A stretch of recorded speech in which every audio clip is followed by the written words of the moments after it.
Assalamualaikum warahmatullahi wabarakatuh. Selamat pagi menjelang siang. Oke, pada kesempatan ini saya akan membuat video lagi, yaitu laporan tugas baca UAS pada mata kuliah Pancasila. Oke. Pertama-tama, yang terhormat Pak dosen, semoga Pak dosen mau mendengarkan dari video saya ini. Kurang lebihnya mohon maaf. Semoga kita semua diberikan kesehatan, dipanjangkan umur, dan diberikan rezeki yang banyak dan juga halal. Amin. Oke. Pada kali ini saya akan memberikan pandangan dan juga review dari yang terjadi di negara kita pada saat ini. Dan juga ini saya ambil dari beberapa mainstream atau stand up ya, dari beberapa komika yang terkenal di negara kita. Memang beberapa komika ini melakukan stand up atau mainstream untuk mengkritik negara kita, dan juga bukan mengkritik negara sih, tapi mengkritik kebijakan negara kita. Baik, dari beberapa komika ini yang berada di dunia medsos, baik dari situs resmi yaitu seperti Netflix, itu ada beberapa hal yang dapat saya ambil menurut keyakinan saya atau menurut pandangan saya. Tidak semua dari apa yang kita lihat, apa yang kita dengar itu bisa kita nyatakan salah ataupun benar. Tapi bagaimana cara kita menanggapi hal-hal yang menurut kita itu positif, yang bisa untuk merubah suatu hal, itu hal yang lebih bagus, itu menurut saya tidak jadi hal yang masalah. Seperti kita membangun negara kita ini sebenarnya pada dasarnya adalah bukan lagi negara berkembang, atau pada dasarnya itu sebenarnya negara maju. Kenapa? Karena negara kita ini sangat mempunyai kekayaan alam yang sangat banyak, kekayaan alam yang berlimpah, kekayaan alam yang ibaratnya yang sempurna lah, hampir sempurna lah dari negara, dan juga termasuk yang terbanyak juga. Tapi kenapa kita masih masih disebut sebagai negara berkembang? Sebenarnya antara berkembang dan maju itu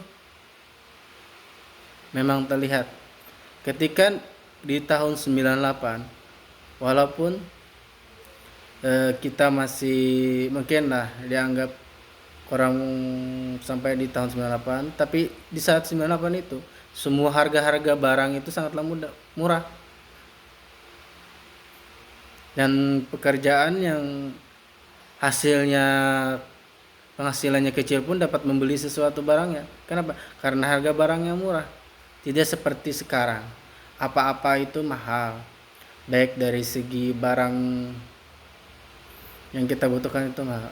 Bayangkan saja, dari harga mie yang dulu mungkin harganya cuma ribuan, sekarang sudah di atas 3.000. Bayangkan. Walaupun penghasilan kita mungkin di antara sekarang dengan tahun sebelum-sebelumnya, masih zaman dulu, mungkin jauh lebih besar sekarang. Tapi kenapa jumlah barangnya malah lebih sedikit sekarang? Ya, itulah yang namanya kebijakan di dalam suatu kebijakan. Semoga suatu saat negara kita itu bisa jadi negara maju, seperti kalau bisa seperti negara tangga kita lah, yang barangnya yang murah. Oke. Menurut saya, kita mengkritik negara, ataupun menurut keyakinan saya, bagaimana cara kita membangun suatu generasi untuk menjadi generasi yang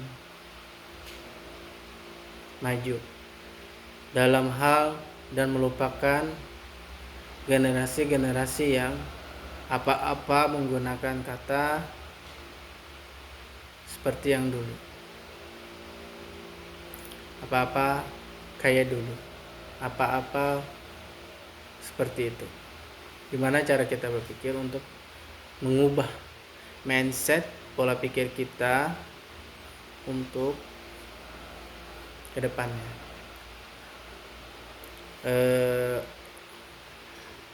Membangun suatu negara itu atau suatu kepribadian kita, atau membangun suatu negara itu tidak sama seperti kita membangun suatu kepribadian di dalam diri kita. Membangun negara itu seperti kita membangun rumah. Sedangkan kepribadian kita atau pola pikir kita itu bagaimana cara kita melakukannya dan bagaimana cara kita menjalankannya.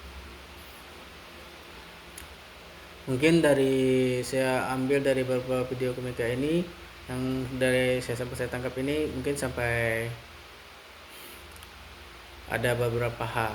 Ada 2 video yang dapat saya tangkap. Oke, di video yang kedua itu yang dapat saya tangkap adalah bagaimana kadang-kadang orang mengatakan berbeda dalam suatu wadah itu tidak sama rasanya. Tapi ketika kita dalam satu kelompok, maka akan terasakan yang sama. Anggaplah seperti kita makan bubur. Ada yang mensinya suka diaduk, ada yang suka dipisah. Seperti itulah. Tapi ketika kita masuk mulut juga sama rasanya. Campur-campur aduk, ya juga bubur ayam. Oke. Jadi menanggapi beberapa hal yang fenomena yang terjadi sekarang itu, seperti penangkapan Presiden Venezuela, terjadinya berbagai hal di belahan dunia sana. Pada intinya sih mereka ingin menunjukkan siapa yang paling berkuasa dan juga siapa yang paling kuat. Itu salah satu strategis pasar menurut saya. Salah satu strategis pasar untuk menguasai pasar dunia. Bagaimana jika orang suatu negara itu lemah dan mudah diterobos bangsa negara lain, maka akan seperti Venezuela. Bagaimana kita membangun negara ini, pertahanan negara ini agar tidak dapat ditas negara-negara lain.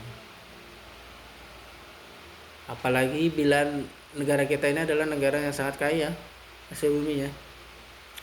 Jadi kalau pemimpinnya yang tidak ingin menjaga kekayaan alam Indonesia, mungkin suatu saat kita juga akan mengalami hal yang sama.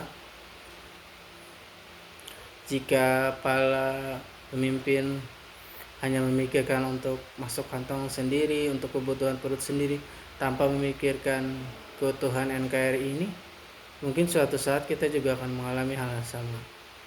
Jadi bagaimana cara kita mendukung program-program pemerintah yang bagus dan juga